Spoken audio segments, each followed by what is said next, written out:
Bonjour et bienvenue sur votre chaîne d'information Sahel Info. Si vous êtes nouveau, n'oubliez surtout pas de vous abonner pour ne plus rien manquer sur l'actualité au Sahel, car l'information vous donne accès au monde.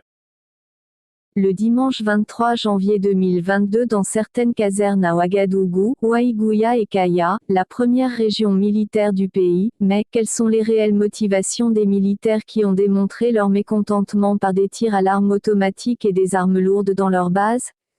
Selon ce qui nous revient, ce sont des éléments fidèles au lieutenant-colonel Emmanuel Zoungrana qui ont effectué les tirs nourris qui ont réveillé des populations de la capitale ce jour. On rappelle, cet officier, accusé de vouloir faire un coup d'État il y a quelques jours, a été arrêté et déféré à la maison d'arrêt et de correction de l'armée, Maka, dans le camp du général Aboubakar Sangoulé Lamizana d'où les tirs ont commencé.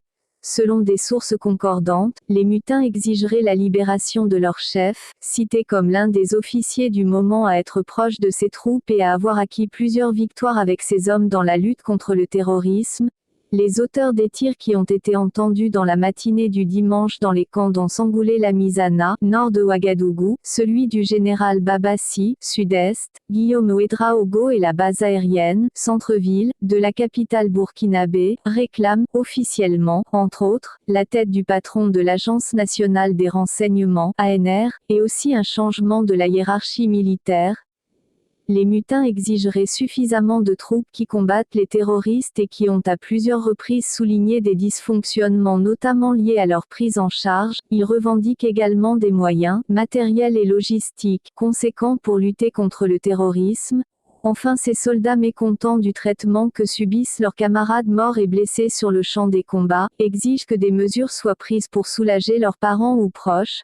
Le gouvernement de son côté a sorti un communiqué pour reconnaître l'effectivité des tirs mais a démenti que ces fusillades qui ont débuté vers 4 heures du matin jusqu'à vers 7 heures, visaient à prendre le pouvoir. Il rassure aussi qu'aucune institution de la République n'est visée par les manifestants. Enfin, le gouvernement appelle les populations à rester sereines.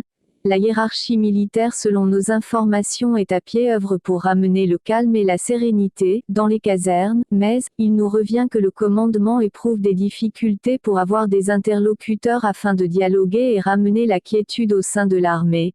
Ces tirs surviennent au lendemain d'une journée mouvementée au Burkina où des manifestants, réclamant entre autres, la démission du président Roch Marc Christian Kaboré, le soutien aux forces de défense et de sécurité (FDS) et aussi à la junte au pouvoir au Mali, frappée par des sanctions communautaires.